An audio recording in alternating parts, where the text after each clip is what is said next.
we are back, and we just finished watching 1988's Beetlejuice, rated PG, even with the cuss word.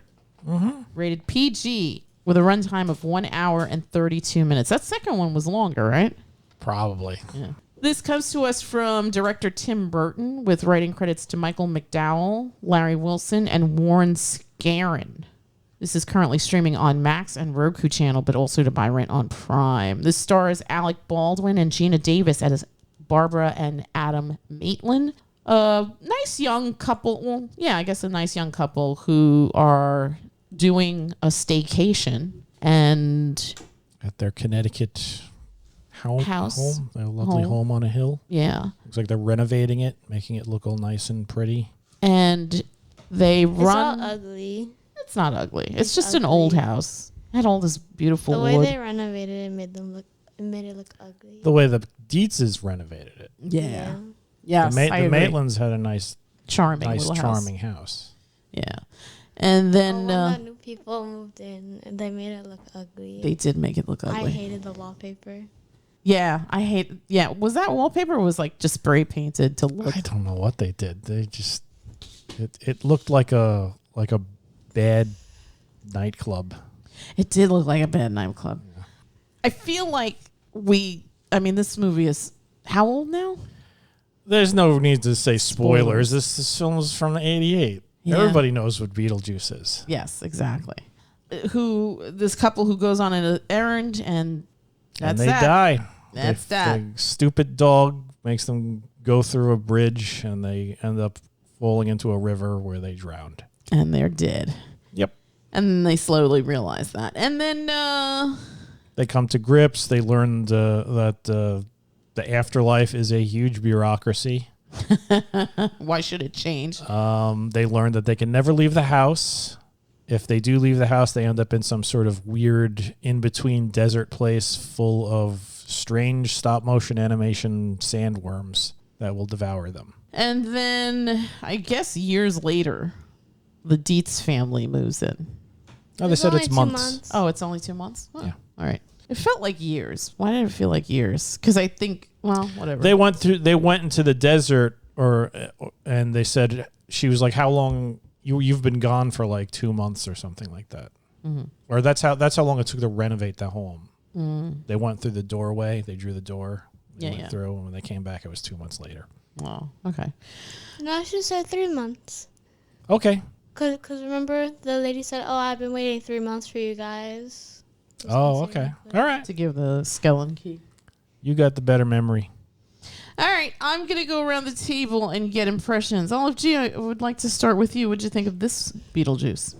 I thought it was better than the other one. It was, wasn't it? Yeah. It was terrible. That second one was awful. I honestly thought it was going to take them a lot longer to defeat Beetlejuice, but it didn't actually. Yeah. Did you, you say this is better than the other one, but the other one was awful. Do you actually like this one? Yeah, it's good. Okay. Yeah. Who was your favorite character in this? Probably the couple. Barbara and Adam. Yeah, I think that made this one really charming because you get that point of view kind of. They were likable characters. You had likable point of view characters, and you were learning about the world through them. Mm-hmm. And you felt bad for them because they were in this predicament that there's no escape from. You're dead. Right. And you have this home you love, and the conflict arises when these weirdos move in that want to just change everything, alter it in so many horrible ways. Yeah. She's a horrible artist. Delia, absolutely, played by Catherine O'Hara, who was annoying in this, but I feel like still acceptable. I really disliked her in the second film. I disliked everybody in the second one. I disliked her. I didn't make sense why they made Lydia so bizarre in the second one. I still don't understand it. Bad writing. Really bad writing. This was good writing. This was excellent writing, especially compared to this is like Citizen Kane next to the second Beetlejuice. I'm sorry, go ahead. In the second one, were the characters even supposed to be likable? Because I think they're supposed to be, but yeah, I think the goal is to have likable characters, but they just failed miserably. Yeah, I'm still shocked. Really likable. No, none of them, and I'm still shocked that movie made as much as it did. Gigi, what did you think of the film? It was good. Yeah, better than the second one? Obviously. Favorite character? I don't know. I guess I would also say the Adam and Barbara. Adam and Barbara, yeah. Did you like Lydia in this film? I guess she was kind of corny sometimes, so I wouldn't say that she was my favorite character with all her like, my whole life is a dark room. Yes. Well, I mean, she's a teenager. Giant house in Connecticut. Calm down. Yeah. Yeah. Yeah, her life could have been worse. Yes, exactly. Although her mom was dead. Yeah, she did have a stepmother. That's true. And the stepmother was bizarre. She was annoying. Yeah. She was a bad artist. She was a bad artist. Although she got better at the end, didn't she? Yeah. I forgot to ask you, Olive G. Did you like Lydia in this film? Yeah, she. I would say that she was much better than in the second one. Yeah. Like the second one was just bad. Yeah. Yeah, she was likable. She was They did not likable. make her likable in the second one. No, they did not. And Astrid certainly wasn't likable. And she was like strong, right? She wasn't like a weak character who was just like second guessing everything. Like in the second one, she's such a freaking pushover. And a basket Yeah, case. she's a towel. doormat, and she's like, what the hell even happened for there to be such a drastic change? Like, Yeah. she was a teenager. She could have been a doormat as a teenager, but she wasn't. And Right. now she's a full grown adult, gone through all this stuff, years of experience on this earth, and she's just like, I need this to get through the day. Yeah. And it's not like she was a stranger to death. No. You know, It surrounded her whole life. That her husband's death made her a bad. She was already divorced from the husband, apparently, Right. at that point. And she has experienced death in her life. Her mother died. So, yeah. And she was communicating with Barbara she and sees Adam. dead people. Yeah. Right. Right. She does see dead because then she's that end scene where she's dancing with the football team. Yeah. Yeah. So it's not like she's a stranger to the alive. The undead. The undead. Oh, no, well, they are dead. They are dead, yeah. So Yeah. not undead, There was- unalive. There was no zombies in the movie. Yeah. This is... Then just say dead people. All right, dead people. You've seen this multiple times. What do you think? It still holds up. Yeah. I still enjoyed it. Yeah, Michael Keaton is so good in this. He's not in it for a lot, which is pretty impressive. The film's named after his character, but the times you do see him, he's fantastic. Oh my God, he's the little so insane. jokes, the quick lines that he says. Sometimes you have to like really listen. That little song he sings in the first one, I'll eat anything you want me to eat. I'll swallow anything you want me to swallow. He's just gross. Yeah. He coughs up phlegm into his jacket pocket and he's like, save that for later. Oh God. He's just gross. He is so gross. And he also has that air of menace about him. Like, yes, he will legitimately kill everybody if he needs to. If he needs to, yeah. And he'll have no qualms about it. He'll definitely go way further than Barbara and Adam. Barbara and Adam wanted him to go. Yeah. Without hesitation. Yeah. Yeah, so he's fantastic in it. Agreed. He totally makes the film. The Maitlands, Geena Davis and Alec Baldwin, very likable characters. They're a sweet couple. It's so They funny. give you little hints about that they can't have kids apparently. Yeah. Which that's one thing that I feel is especially missing in the second one is those little the moments. storytelling in this one is way sharper and they're putting in little bits that give you like a flavor of the town and also of the characters. Even like little things. I was mentioning it before when he goes to the town to buy the paints. Oh yeah, the old and man. there's that old guy just sitting in front who's just rambling about haircuts, and Alec Baldwin is just like, hey Bob. He goes inside, he comes out, the guy's still talking about haircuts. Hey bye. That gives you a sense of like how deep in the boonies these people are. It's very much small town USA. Very small town USA. And it's like, you don't need that. You don't need to put that in there, but it definitely adds something. Yeah. Everybody's like waving hello as they drive by. Little things like that mean a lot. And then in the second one, none of that was present at all. It was just, does it look cool? Does it look like it came out of Tim Burton's sketchbook? Okay, throw it in there. Yeah. And I think I agree with you. I think you had mentioned like it was like they had 4 different story ideas and like, let's just throw them all in there and something will hit. That's another thing. This movie had one plot. It was the Maitlands are dead, and they are in this situation, and now the Deetzs have arrived, and there's a conflict, and let's see how it works out. Right. That's it. Yeah.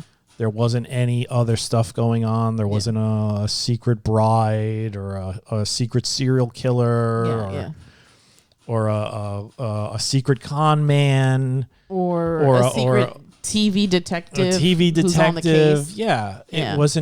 It wasn't like overstuffed. Yeah.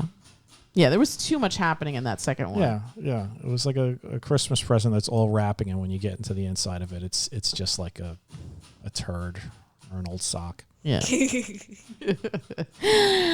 I too would agree. I think that for a movie from 1988, this is by far just really, really well done. And it's funny because I feel like Tim Burton's career is hit or miss. I feel like a lot of his stronger material happened early in his career. And I think he sort of meandered after a while.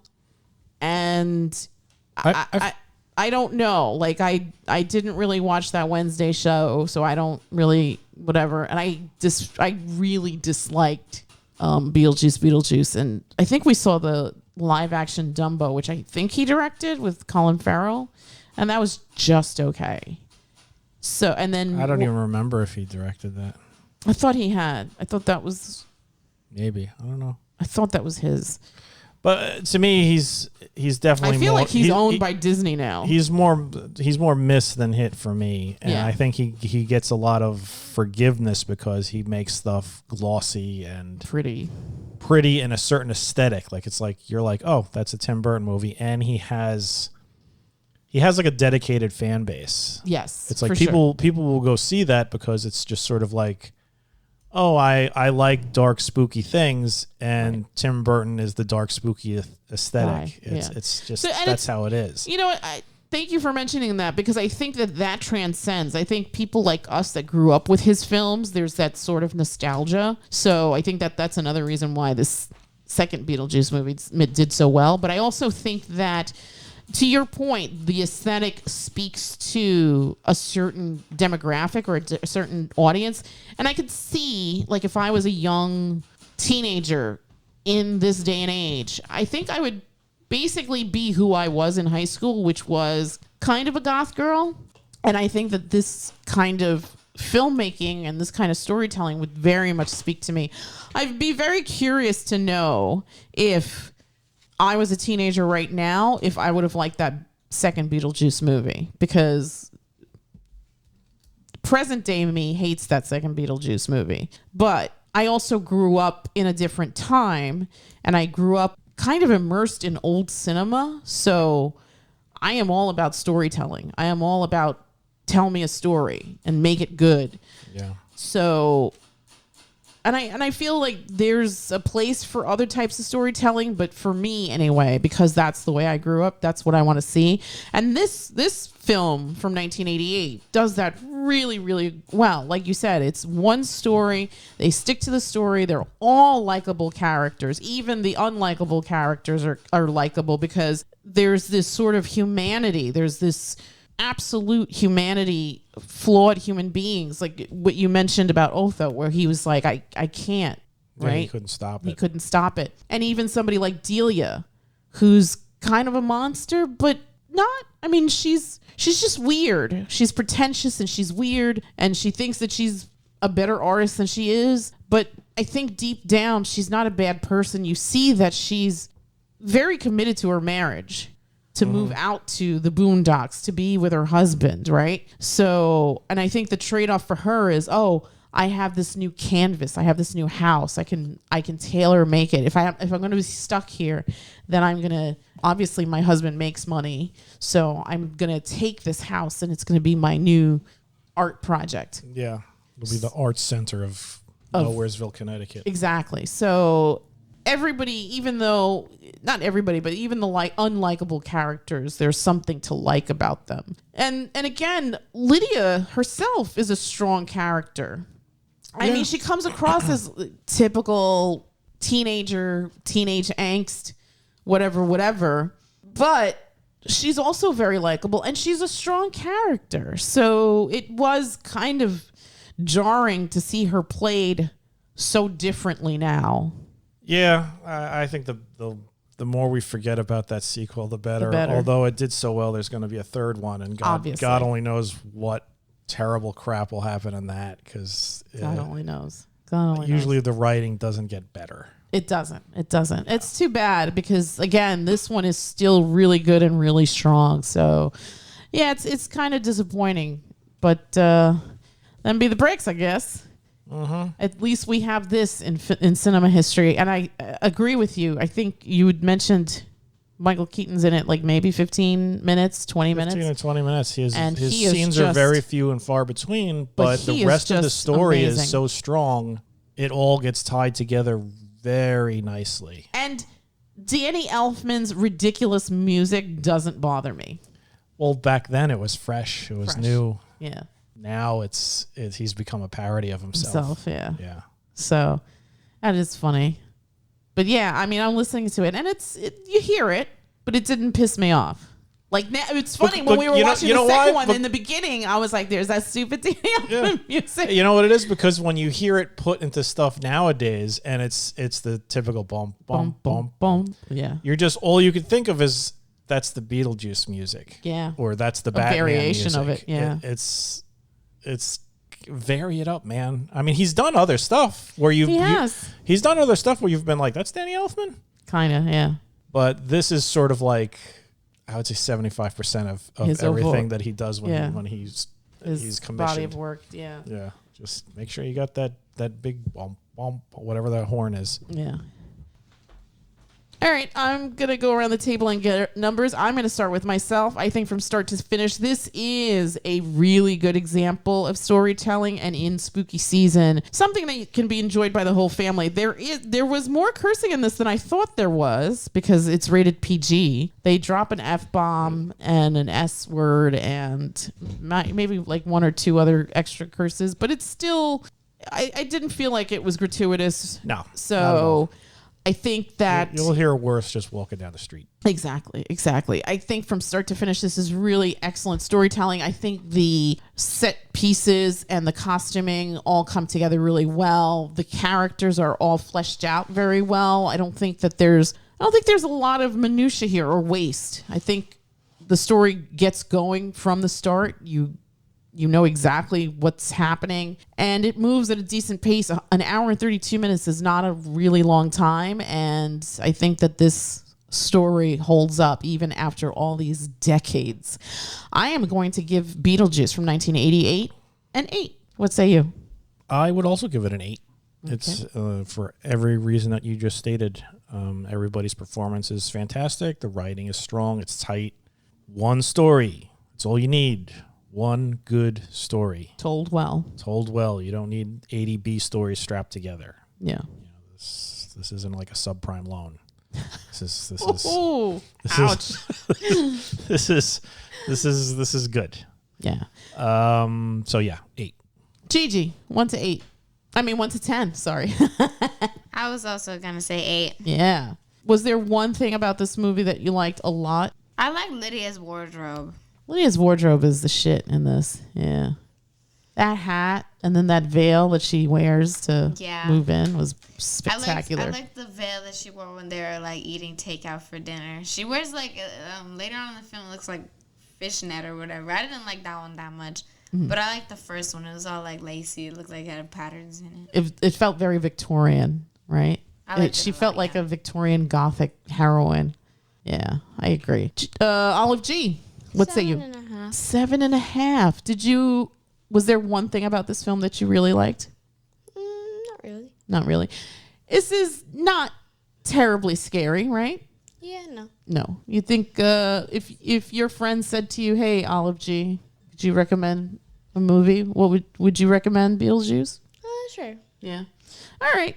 So easy, girl. 8, 7.5. Absolutely do yourself a favor and check out 1988's Beetlejuice. And before we wrap up, just a couple of shout outs. Happy belated to Cleo.